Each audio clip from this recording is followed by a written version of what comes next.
Hello, everybody. Welcome to the 2021 Hot Topics in Environmental Law Summer Lecture Series. It's great to be back with these exciting talks. I'm Jenny Rushlow, Director of the Environmental Law Center and Associate Dean for Environmental Programs at Vermont Law School. And we are pleased to welcome all of our viewers to our presentation today. This is the first talk in the series this summer, which will take place every Tuesday and Thursday at noon from now through the first week of August. Each talk is worth 1 Vermont CLE credit. So if you're planning to use the CLE credits from these talks, please keep track of which talks you attend for your records. We'll have time for questions and answers after today's presentation. You can type your question into the chat box at any point during the talk, and we'll get to as many of them as we can in the remaining time at the conclusion of the talk. Today, we begin the Hot Topics series by welcoming Chris Root. Mr. Root joined the Vermont Electric Power Company as Chief Operating Officer in 2014, and he previously served as Senior VP of Network Strategy at National Grid. He holds a master's in engineering from RPI and a bachelor's in science and electrical engineering from Northeastern. This is his 6th year in our summer program, where he teaches 3 essentials of the electric grid, engineering essentials. Today, he'll give a talk entitled Reliability Issues for the Electric System in a Rapidly Changing World. Please join me in welcoming Chris Root. Thank you, Jenny. I appreciate that. And welcome to everyone today. I picked a topic to talk a little bit about, as a lot of the Vermont law community has to do with regulation. And one of the things I always say is regulation typically follows change. And when they get out of sync, in that the change is going faster than regulation can keep up with, then problems occur and mistakes get made. So you have to then catch up. But I thought I'd talk a little bit about, with all the changes in the rapidly changing world of renewable integration, and as we're cleaning up the power generation market from a carbon perspective, there's a number of somewhat risks that come up, but also as indicated of what happened in Texas, we always have to kind of look at what goes on a regular day-to-day basis. So I thought I would share a little bit of presentation with you about some of those risks and how regulation will have to change, because to protect all electric customers, because even though we have a tremendously high dependence on electricity, it's even going to be even greater going forward. So that's what I thought to talk a little bit about, and I'll be happy to answer the questions at the end of this. So I'm going to share my screen now.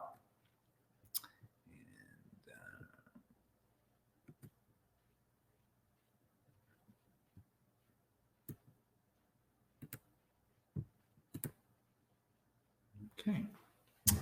So I will talk a little bit about reliability issues, and which are important.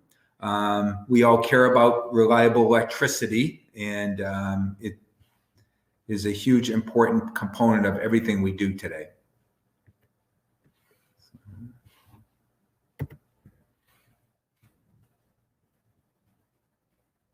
Sorry, I'm just trying to change my...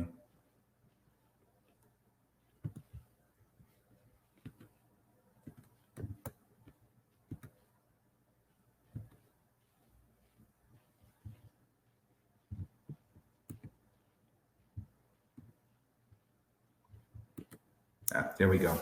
So I thought I would give a little bit of background to and I'm going to talk from a perspective of Vermont, but Vermont is unique in that what happens in Vermont is what the rest of the world is going to see. All right. So we're a little bit ahead of the curve in terms of our electrification of different things and incentives for that.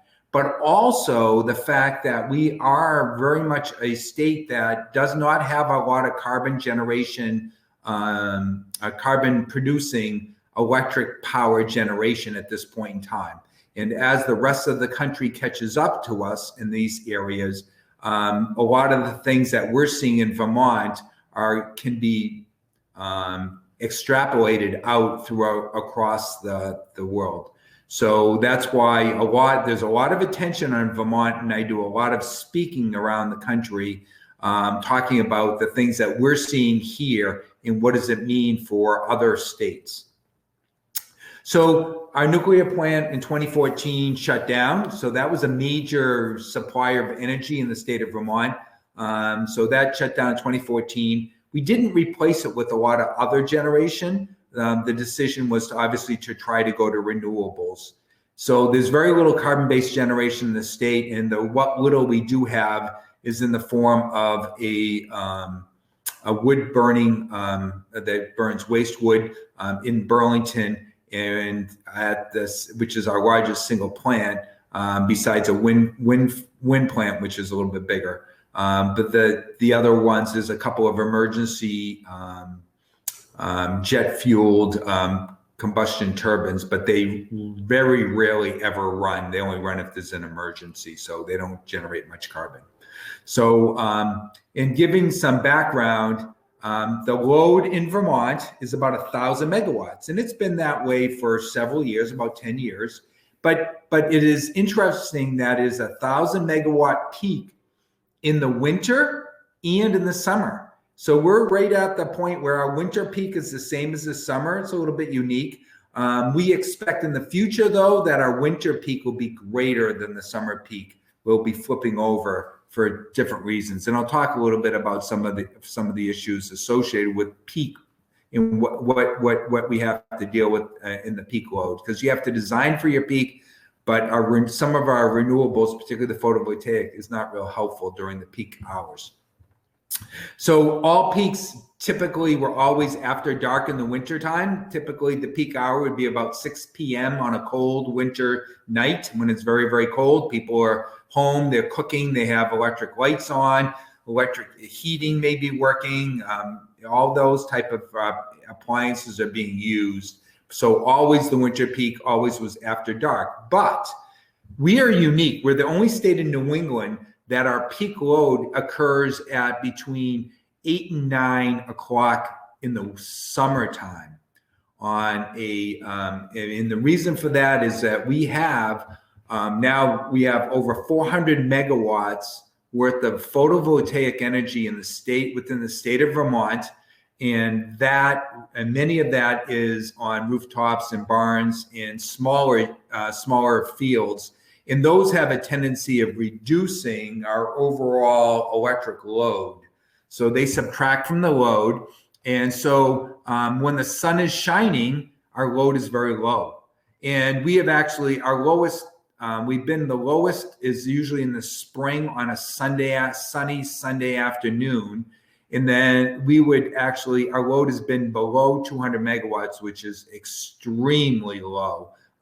Typically it would be 500 without all that solar. So it's down quite a bit. And so that is the new way of doing things. And in a couple of years, I expect that overall, with all the renewable solar still being installed, that at some point in time, Vermont will be completely covering all of its load on certain days, probably only in the spring, but covering all of its load with photovoltaics and a few other renewable generation options. So that's really exciting from the state of Vermont's perspective. So that's great. So yeah, peak is after the sun goes down, which is, like you said, really unique. But it also creates some other issues for us. We have 150 megawatts of wind generation in the state of Vermont, and we do have 120 megawatts of hydro generation. But on a day like today, even though we had rain last weekend, we're generating we're generating like 40 megawatts of that is all generating from hydro on a day like today. So we don't do that. We do import about 20% of all of our power comes from Hydro-Quebec. That's hydropower that comes over a link that we have in Highgate, Vermont, near the Canadian border. There's a line from Quebec that comes to the border, and then Vermont VELCO actually has a converter terminal that converts it to the American power system. And we import almost all the time 225 megawatts. So we get a sizable import of renewables from Hydro-Quebec. In addition, and it's unique to Vermont, is that we have over 2,500 Tesla Powerwalls that are installed in houses and barns, primarily rented, not all of them, but many of these are batteries that are can be rented from Green Mountain Power or bought. And basically what they do is they're small, but there's a lot of them, and they're basically marketed as a uninterruptible power supply. So it's kind of a backup generator, and it will work for several hours to keep some of your critical loads in your house going. So it's about 6.5 kilowatts output, 6 to 8 depending, and you can have more than one, which doubles it. And it would last for about 12 kilowatt hours. So you could go, your whole house for a couple hours, or if you're smart about how you manage it, you could probably do a day or so. So, the reason that we have those from a regulatory perspective is that it's very important for us to manage the peak load every month and every year in the state. And Green Mountain Power, they rent it at a good price, but they also have an agreement that they could use that stored energy several times a month to reduce the peak load in Vermont, which reduces all of our bills by managing that peak load. So they actually have the ability to turn it on. They do not turn it on if they think there's going to be bad weather and you'll need it. But so they try to manage it when there isn't any other reason to drain the battery. So they don't want your customers to be caught with the empty battery. So that's what they do there. So that's a kind of a big program and a little bit unique in the country. Green Mountain Power was one of the first people to sign up a deal with Tesla to buy these, and they obviously bought quite a few of them. Demand is very high for these units. We also have utility scale battery plants in Vermont. I've just listed a couple that are here, but my company also now owns a 250 kilowatt lithium ion battery, which has 4 hours capable output at that level. So for a megawatt, and we use it also as participating to manage our peak load, plus to get experience with this new technology. We use it for that too. And it is coupled with a solar plant. Also, we have a solar plant right next to it, so we can charge our battery back up from our solar plant, which is really important about keeping the overall cost down. So that's part of it. And we have VELCO. My company runs the transmission system in Vermont. I'm proud to say we have one of the most reliable transmission systems in the country. So that was to set the stage and where we're at. But I really wanted to talk a little bit about grid reliability. And we've heard a lot about grid reliability whenever there's a big blackout.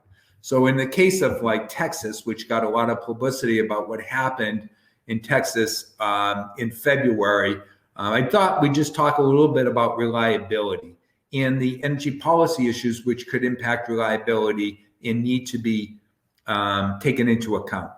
So first off when you look at the reliability of the power system on a national basis, or actually North American basis, is managed, and responsibility of that is with the North American Reliability Corporation. They are I would say a quasi-government organization. They report to the Federal Energy Regulatory Commission.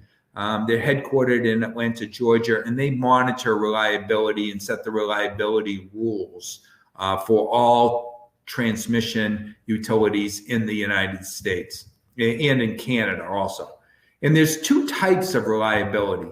So one type of reliability is, do you have enough generation to meet your peak load?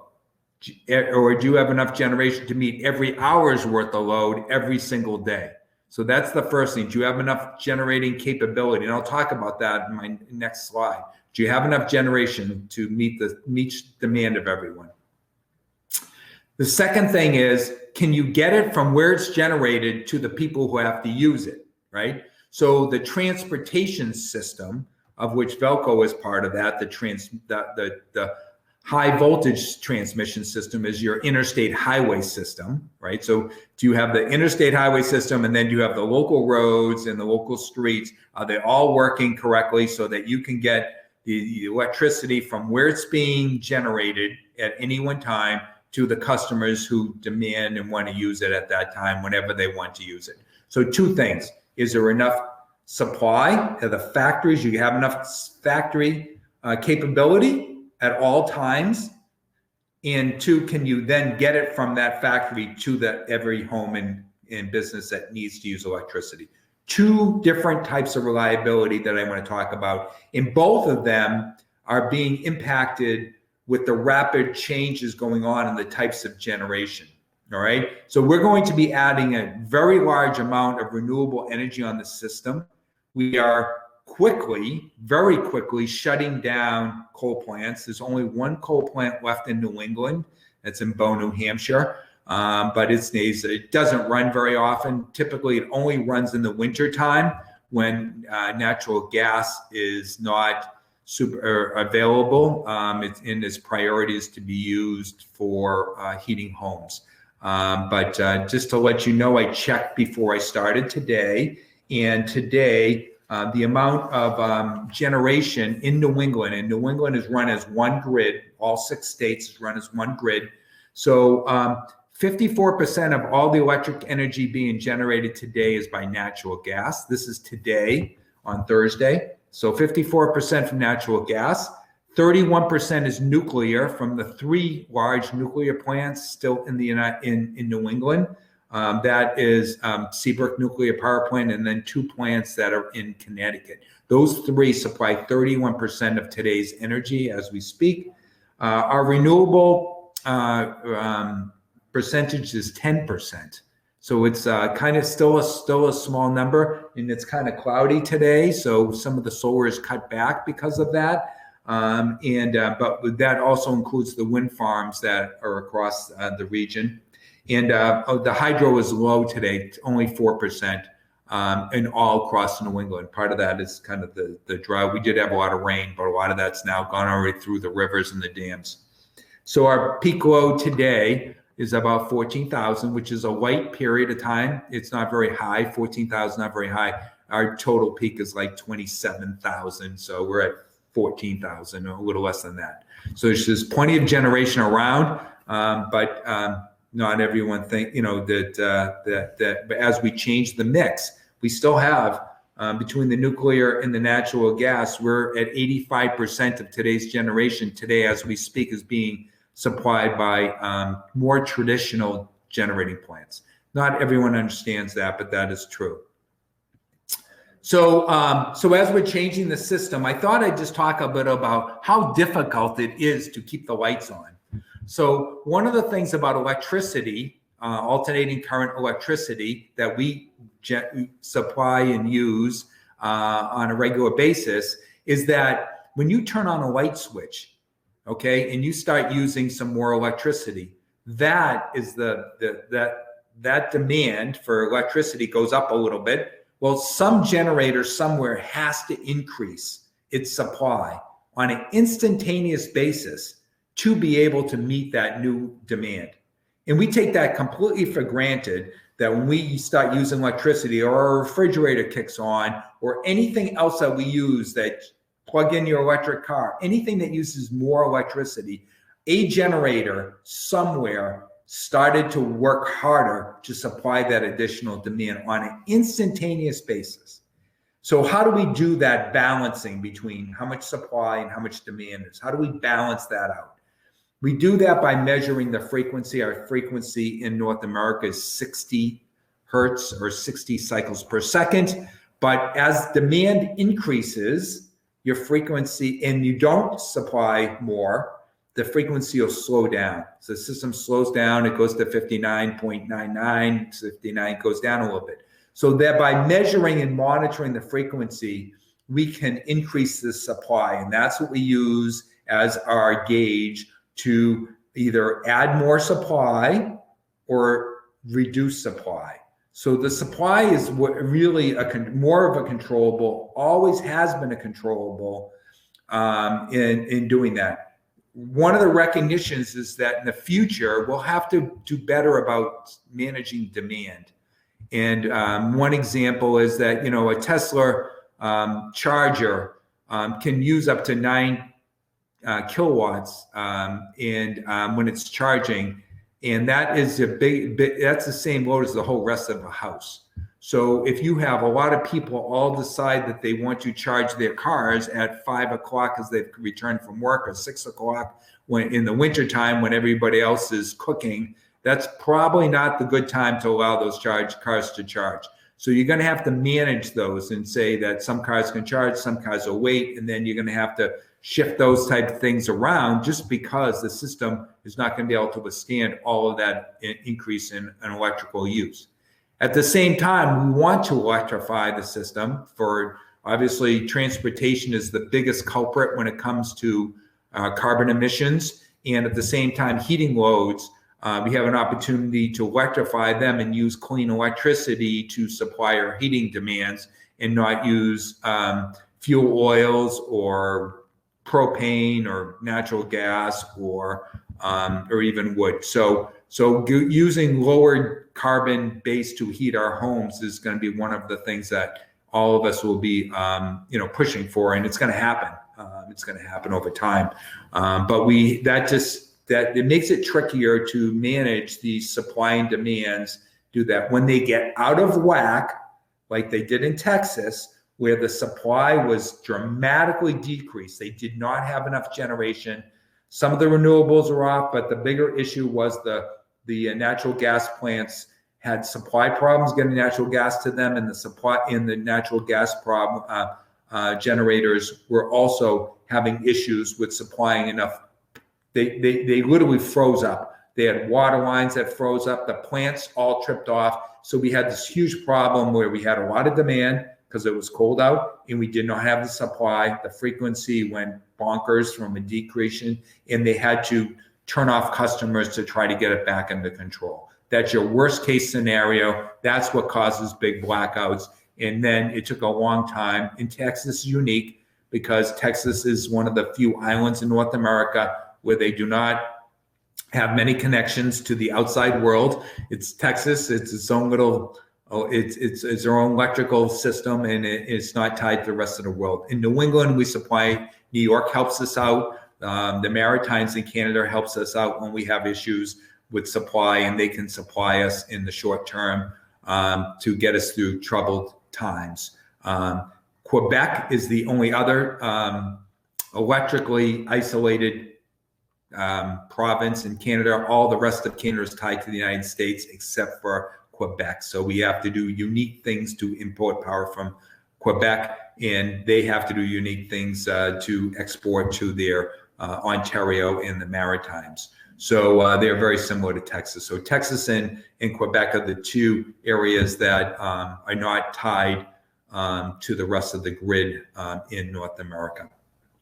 So I just wanted to, sorry for the little physics lesson, but it's important to understand that, because trying to get this right when you have what I show on my next slide is the output of a 20 megawatt photovoltaic plant that's located in central Vermont, okay, and down by Okemo Mountain. If you're skiing on Okemo Mountain and you look out, you can see this because it is 200 plus acres of solar panels. Okay, it's a very large, but that's what you need for 20 megawatts. So so what this is on a partly cloudy day. So it's sun, big cumulus white clouds.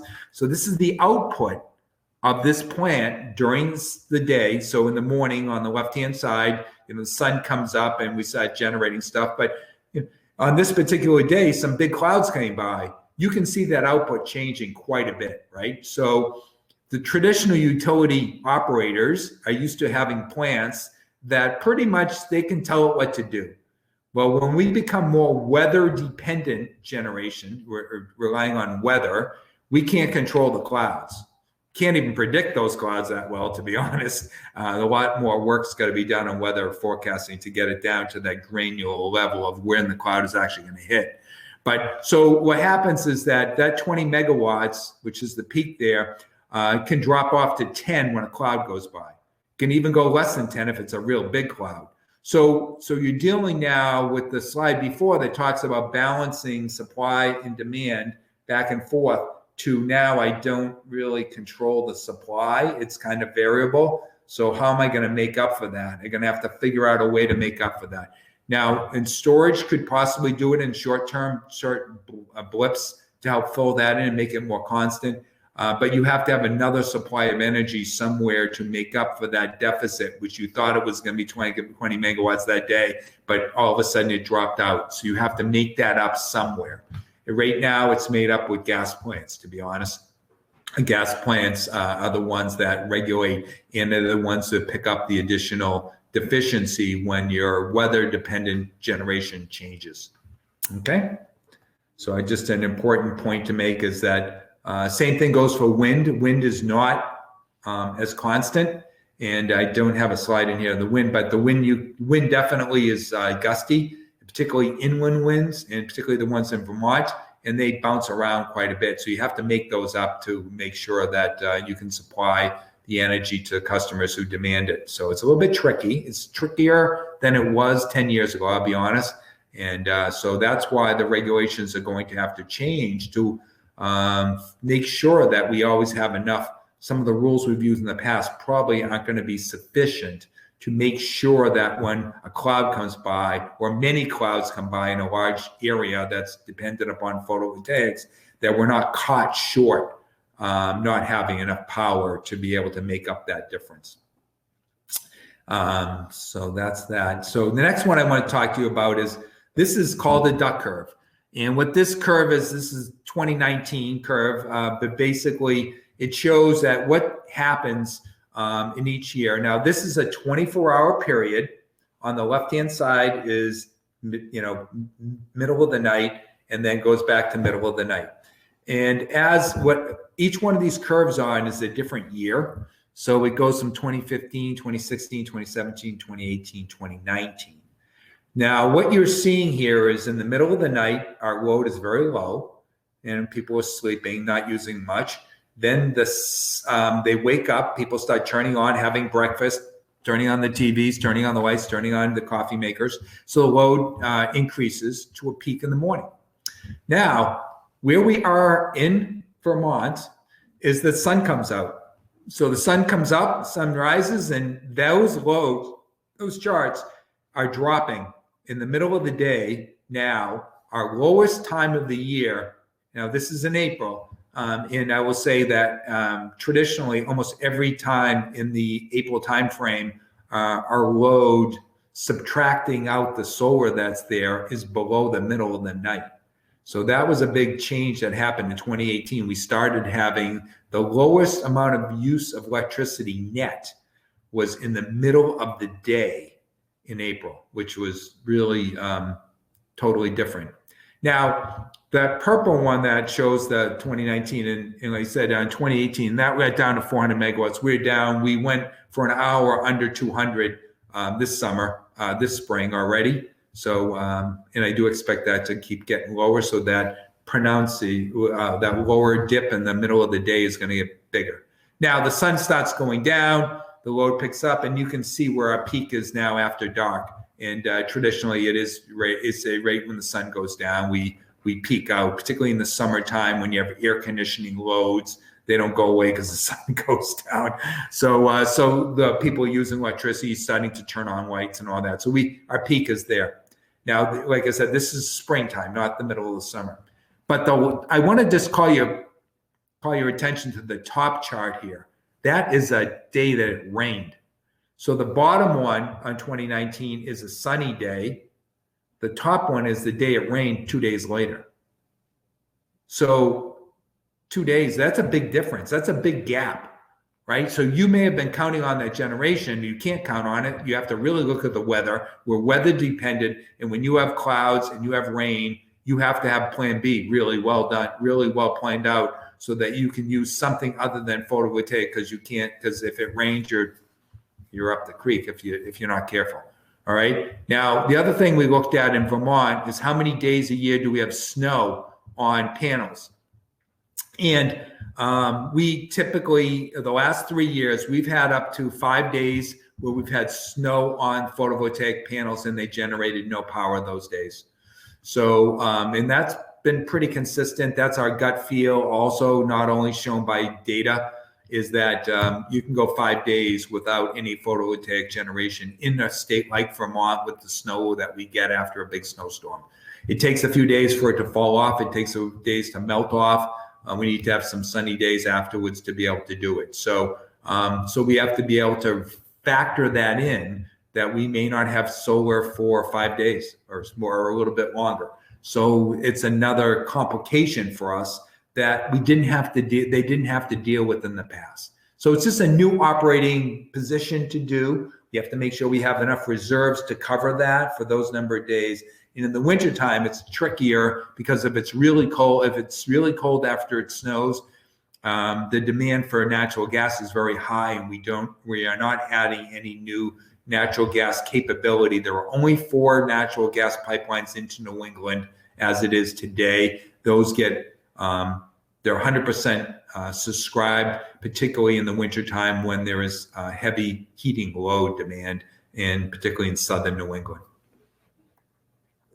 So, so the reliability issues around the capacity, which is really that we have both plants that are distributed, and then in those, in most cases, do whatever the weather allows it to do. Okay. And then we have some utility scale ones where we have visibility of those. We monitor those, we track those, we can see them. The ones we can't measure people's rooftops, we don't see that.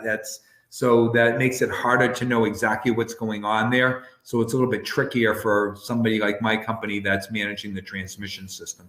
We do have a plan as part of a build out of fiber optics to be able to get more of that information so we can see what's going on as more and more people have photovoltaics on their rooftops, and we'll have an idea how much generation is really out there. And that's an important data point for us to get as we get in these high levels of them, as we're depending upon them. Okay.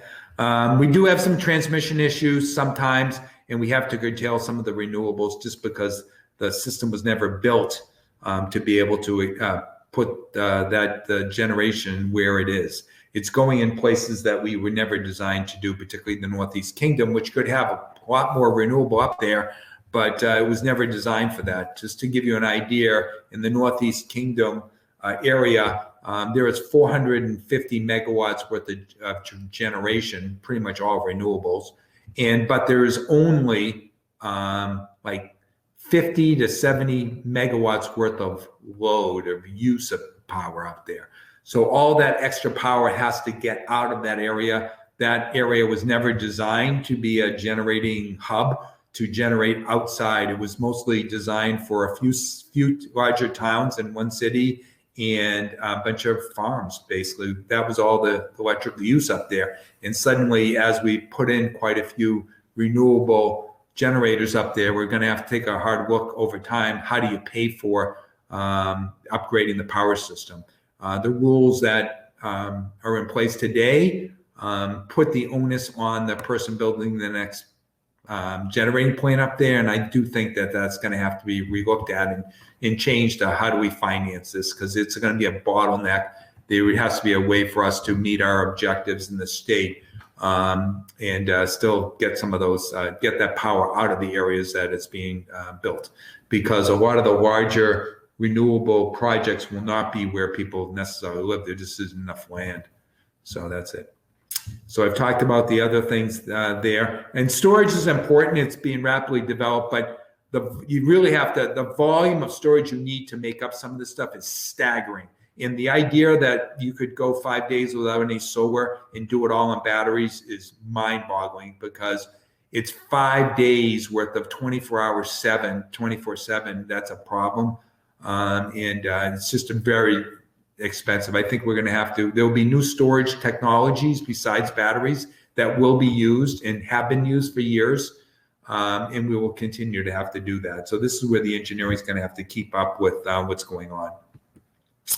I just wanted to just show you the next thing. This is electric load use. So electric load use will go up as we electrify things. So this is a summer load forecast and a winter load peak forecast. This is peak. And it just shows that basically when you add the heating systems in the wintertime, and that's kind of what the green line is, and you charge your cars, okay, and that's going to all, if we don't manage those two things, and it's tough to manage heating because of the fact that people need to have heat, but managing the car charging is going to be a big issue. In the wintertime, cars need to be charged much more because the battery life is significantly lower when it's cold temperatures. So you're going to have to charge it more often. So these electric loads are going to drive more usage over time. I think our plan and the state's plan is to try to manage that as best as possible so we don't have to spend a lot of money on upgrading the whole electric system to compensate for this, but there will have to be some increases that take place. So that is kind of the picture of the generation. It's going to change when you look at the delivery system, right? So I've spent most of my career in delivering power to people. And the ability to have resilience in the power system is kind of an important thing. When you have an ice storm, how do you put it back fast, right? In Texas, that was a big deal, is how do we get the ice off the line so we can get them running when we have enough generation to do it? We need to be better at that. We do worry about cyber every single day. We have a lot of cyber regulations, but it's not just regulations about cyber. It's also, the fear that the pipeline had, a month ago, as well as some of the other things that we see on cyber threats. It's really scary, but we spend a huge amount of time on protecting the power system from that.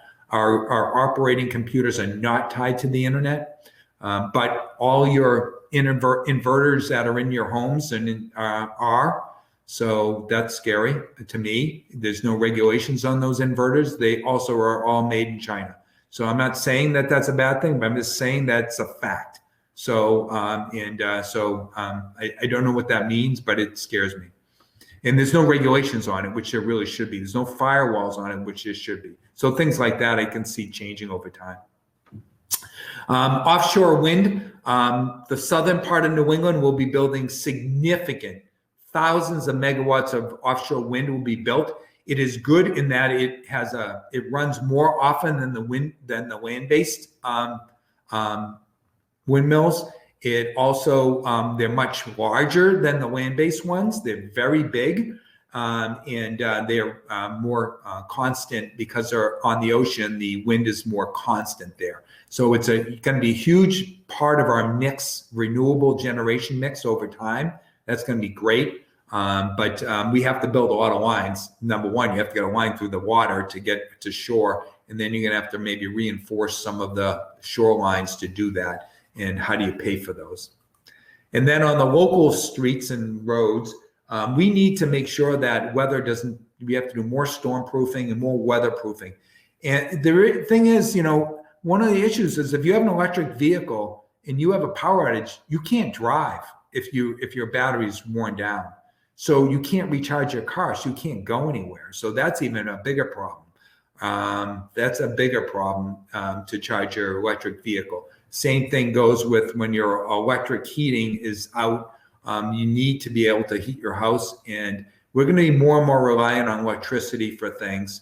And it's going to be so important for us to have a reliable delivery system, which means that people need to maintain it. They need to improve it. We have to make sure we have the right resources to respond when there are issues there. But that's going to be a changing regulatory thing that's going to have to continue to make sure that we keep things up to snuff. In other parts of the country have been really investing a lot in that, and particularly in Florida, they did a lot. Some of the hurricanes, their impact of hurricanes is significantly reduced now, and they have done a lot with their vegetation issues in Florida. So a lot of people look to them as a leader in this case. So kind of getting ready to kind of finish up a little bit is that old thinking. So the old thinking is like, a few days without power. It's like camping. You can just camp and use candles and run the fireplace, and it's all kind of fun. And it doesn't happen very often in this few days. Well, you might have to throw some food out in the refrigerator, but you can play board games. But, so the phone used to work years ago. There was a power outage, not so much anymore. But the car will still work, and we can go to grandma's if they still have power, or we can go somewhere else, right? You can go get food if down the road is still working, has that. So that was the old thinking. Throw all that out. The new thing is, hey, I can't charge the car. How many miles do I have left in that car before it has to be charged? That's a problem. Cell phones will die after a day or so unless you have batteries to back it up or backup. And as we all know, people who have children, as soon as the internet goes down, the world is ended.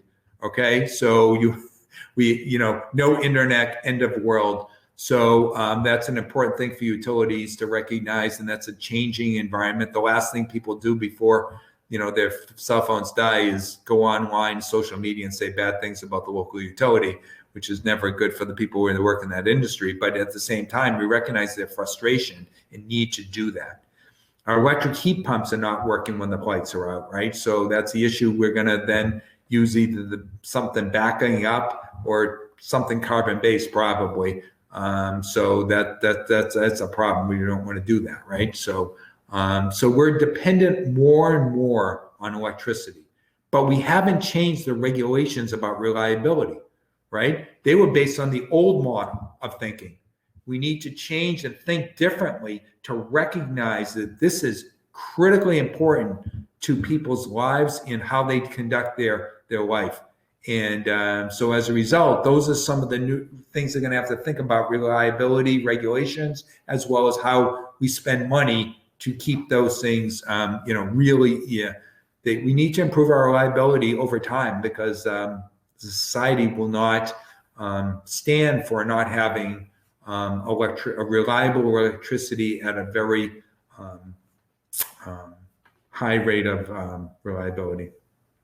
So it's critical for our society.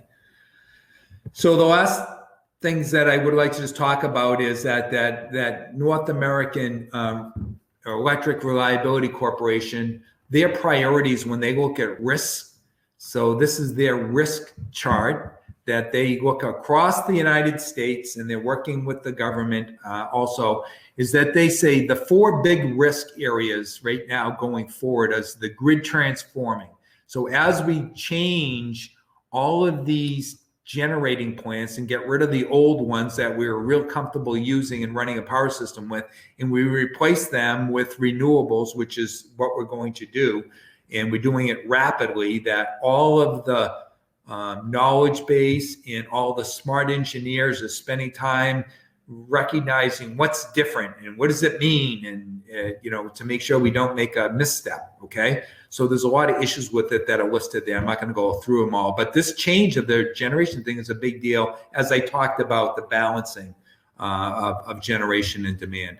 So a lot going on there. Security, right? So it's not only physical attacks, but cyber is a big deal. There's also things like magnetic pulses and other things that can impact the system. But the ones we worry the most, obviously, are physical and cyber, but we do have measures for the other ones. Weather. So we're dependent on weather for generation, but we're also afraid whenever natural events happen, windstorms, ice storms. I will take a hurricane any day of the week over an ice storm. I hate ice storms. That's the worst. But you have all kinds of things that can happen. We had Irene. We had floods in Irene here, which was a big deal to the state. So it's just where we have to just make sure that we're more resilient to when we do have extreme natural weather. We know that with climate change, that weather is going to get incrementally more different. And we have to make sure we factor that in. For example, my company is doing a lot of work with Northern Vermont University on modeling 40 years out what the impact on climate change will have to how much rain we're going to get. Are the wind events going to be stronger? Are we going to get more or less snow? All of those type of things, so that we can incorporate those things into our engineering design criteria. And then the last thing is the interdependencies. As I mentioned, 54% of all the generation today comes from 4 natural gas pipelines. Well, that's a huge dependency. We are completely dependent upon that gas delivery system. In Texas, that was one of the biggest issues. They could not get gas. They had gas pipelines that literally the control systems froze up on them. And that means that they could not control where gas was going. And that was a big problem. The power plants had problems with it, but we were dependent. In many cases, there's an independency of natural gas as using as an interim fuel. So that's really, really important and how that works. And of course, our telecommunications system, everything now works on communications. So some places are completely dependent upon public network for that and the public internet. My company is not. We have 100% private network to all our critical infrastructure, and we run it independently of the public network for reliability purposes, mostly, and security. So in summary, I want to thank you all for listening to me. But the generating sources are changing. Really, I mean, everyone wanted to change it, and they're changing rapidly. The days of the coal plants, and it was only 10 years ago that 50% of the United States generation came from coal. And that number is down less than 20, and it's going to go to 0. So that's eventually that's really good. But we are dependent on weather, so don't lose sight of the weather is really important for us going forward. And we are going to become more dependent upon reliable electricity, and less tolerance for outages. So we have to, as a utility, do our jobs and also work with regulators to make sure that the right targets are set to make sure that can happen. Cyber threats scare everybody everywhere, and that's no different in our society. And so I think I mentioned the last one already.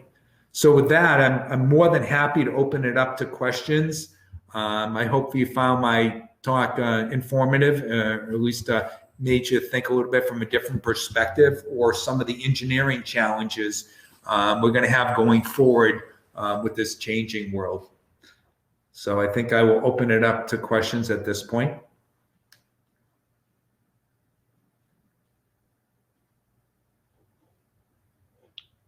Great. Thank you so much, Chris. So we do have a few minutes for some questions from the audience. And as a reminder for those of you watching, if you're watching on our website live stream, click on Watch on Live Stream on that icon at the bottom of the video to bring up the chat box where you can add your question. And if you're watching on our Facebook live stream, just add your question to the comment box below, and we'll try to get through as many questions as possible. Chris, I'm going to exercise the moderator's prerogative and ask you a question first. I recently did a radio interview about the Biden climate plan, and a caller called in and said, you know, if China is building coal plants left and right, why is it that we in a place like Vermont should have to make changes? And so I wondered how you would answer that question. You know, what is Vermont's role in Vermont, you know, our electricity system, our energy system relative to a global issue like climate change? I'm going to answer it two ways. It is true we're a small state, and what we do has a hard time making an impact on the whole world. But as I said before, we're a little bit of an experimental place, right? This is a good place to try it out and make sure that we can make it work, because it has to be scalable. And whenever you try to scale something up, you have a lab and you work it in the lab and then you scale it up. Well, this is Vermont. This is what we're doing here, and we will scale up what we're doing. It is true that China's building 70 power plants like every 2 months and put them on coal with not a lot of emissions control. So that's a political problem, and I don't want to go into it, but it's true. Now, one of the things that they made a commitment to is we won't build any new coal plants. But you know what they did with all those engineers? They're exporting coal plants to other countries, and they're building them in the underdeveloped countries, coal plants. So that's a political problem that is an issue, and that is happening. I know I was in Thailand a couple of years ago and heard the Secretary of Energy there describe why they made the decision to go to coal, which was shocking to me. I'm like, really? And they said, well, we don't have natural gas. The cost of natural gas, shipping in liquefied natural gas, was exorbitant to them. And they were doing renewables, but they needed more power, and they decided to put coal, and it was being financed by China. They were going to build the plants in China. They're still building coal plants in India too. So I think as a world community, we have to really put our foot down about saying that developed countries who do generate a fair amount, although China generates more emissions than we do, and we're making progress, but we need to really help these underdeveloped countries in making choices that are good for everyone. I guess that's the best way I try to answer it. Yeah, I thought similarly, and China may have more emissions than us, but we have more emissions than most everybody else, and always saying that somebody else needs to start first is exactly how we got in this mess. Mm-hmm. So I like the idea of Vermont being a testing ground. Another question. So the Colonial Pipeline hacking recently was very upsetting to many, particularly probably those in your industry. How has Vermont responded to that threat? Is there anything that VELCO is doing differently, or was this, expected all along? So we've always taken the approach that it could happen anytime. So there is NERC, that Electric Reliability Council, has extremely detailed standards on reliability. My company just went through last month an extensive critical infrastructure protection audit. And the audit was all about, well, not all of it, a good part of it was about cybersecurity. And they require us to do incredible amount of firewalling and testing of our firewalling and continuing to upgrade all of our firewalls. It is a constant battle. It's probably the biggest growth area in our budgets right now is cybersecurity and protecting all of our infrastructure. And that's why we feel good about running our power system and the utilities in Vermont. We're putting fiber to every single substation in Vermont. And the idea is that we'll run our private network, which is completely isolated from the internet and separate from that. We have a data center. In one data center, we're building a new backup data center that's, really as protected as you possibly can be in terms of that, because you do not want them to get into with ransomware or hacking into your operating systems. It's one thing to take email down, which is bad, but to take down your operating system is that's the number one priority of every CEO of every electric company in the United States. I'll be honest. Wow. Okay. Well, and we are constantly challenged by that, Jenny. I'll just tell you, I'm sorry for interrupting you, but I'll just tell you the amount of attempts to get into our power system every single day is mind-boggling. It blow your mind. Thousands of attempts every day. Wow. Yeah. Wow. Yeah. I don't think people realize that. That is shocking. Right.